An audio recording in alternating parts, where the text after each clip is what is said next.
Let's start with this first question. Are we in another housing bubble? We're in an interesting time right now where, as we tail out the end of the year, we get estimates on how quickly homes are appreciating. Final numbers have come out. CoreLogic said home prices grew by 9.2%. FHFA said 10.4%. So let's call that 10% appreciation. A lot of appreciation across the country in home prices.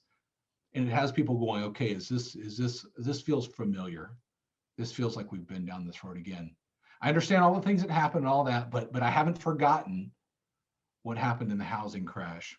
And I'll start here with Lynn Fisher, Deputy Research Director in Statistics at FHFA. House prices nationwide recorded the largest annual and quarterly increase in the history of the FHFA Home Price Index. She goes on to say low mortgage rates, pent-up demand from home buyers, and limited housing supply propelled every region of the country to experience faster growth in 2020 compared to a year ago, despite the pandemic. Despite the pandemic in 2020, we sold more houses than in 2019. And I think this is the best explanation of it. Falling mortgage rates, people said, we're going to do something now. Pent-up demand, the meaning of home changed for so many people last year, and we didn't have enough homes on the market.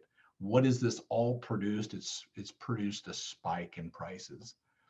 Now, I'm going to talk about that today, but I'm going to start with this premise. What we're seeing right now is the lack of supply in the market, keeping this upward pressure on prices. We talked a lot about this last year. Simple economics. When do you ever want to sell something? When there are fewer of that item on the market and more people want to buy it. That's whether it's a home, whether it's something else you're selling, that's when you want to sell something. You want to be able to sell it when people want it. And they get out there and do it. One of the reasons, the biggest reason that we're in a lack of supply in this country is this right here. The number of single family housing units completed over the last 13 years. And that white line in the middle is the average of the number of homes, single family units built going all the way back to the 70s. We haven't even made it up to the average over the last 13 years because builders were heavily hit in the downturn. And so how do we bring new homes to market? We have to have new construction. And quite literally right now, housing construction and housing availability and inventory is not keeping up with population growth. Back in the housing crash, there were 4 consecutive years of record-setting number of homes being built. 3 of those years, 1.5 million homes were built in this country in 04, 05, and 06. Never happened before, never happened again. 1.5 million homes built each one of those years, and we know what happened after that. We've been significantly undersupplied in the amount of new construction coming to market. And that's kept this upward pressure on prices because literally there aren't homes to be able to go out and purchase for many people.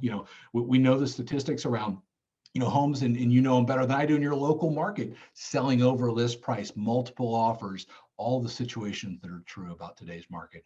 But when we start to dissect appreciation and we look at appreciation today versus appreciation back in the housing crash, and we say, does this feel like 2006? I want to give you that information.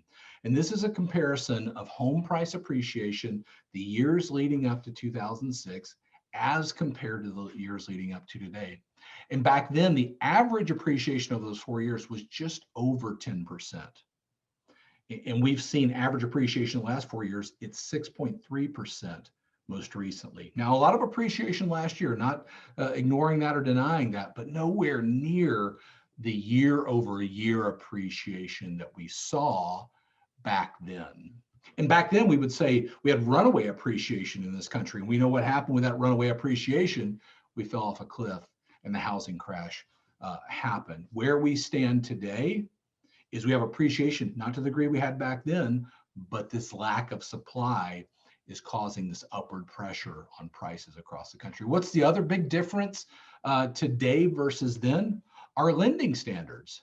As homes were appreciating back then, it was very, very easy to qualify for a mortgage. We often joke and say it was easier not to qualify for a mortgage back in the early 2000s than it was to qualify for one. In this report by the Urban Institute, the yellow line there is drawn as what's referred to as a reasonable lending standard, meaning there's some borrower risk and there's product risk.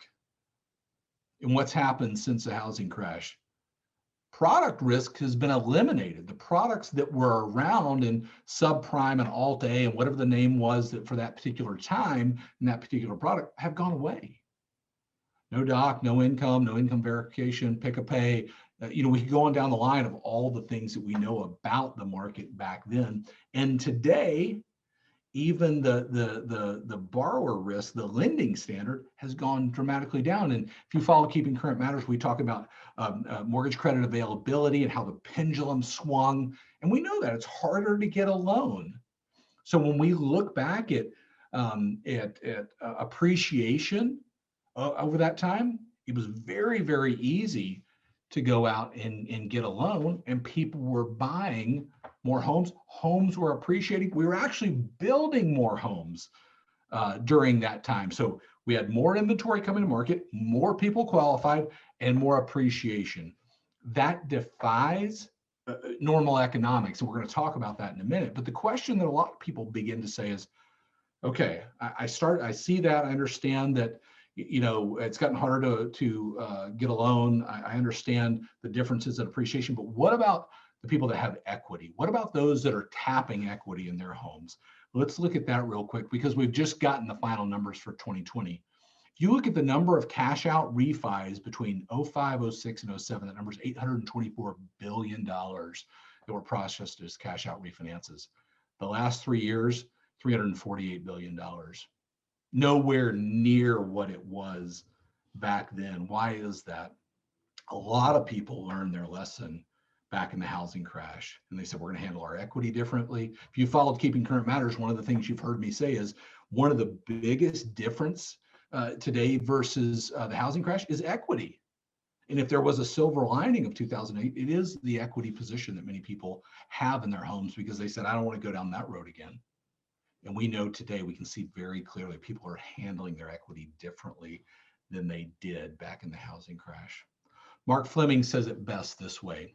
During the housing bubble, rapid house price appreciation was not entirely supported by economic fundamentals, all that we just talked about. But in today's housing market, nominal house price appreciation has been driven by a historic shortage of supply relative to demand and a rate-driven surge in house buying power. Many find it hard to believe, but housing is actually undervalued in most markets, and the gap between house buying power and sale prices indicates there's room for further house price growth in the months to come. What Mark's talking about there at the end is housing affordability. And what I would say is don't get housing affordability confused with affordable housing. They're two different issues. Housing affordability is how much money can I buy, a house at today. And we know homes are more affordable because of rising wages and low interest rates. Now rates are starting to trickle up. I'm not denying that. But no doubt, the fundamentals that are in the market today as compared to then, we can say it's nowhere near that, nowhere near the bubble conditions that we saw back then. And this is the answer we need to be able to confidently deliver and bring in our local market information as we talk to clients about the pricing situation where we're at.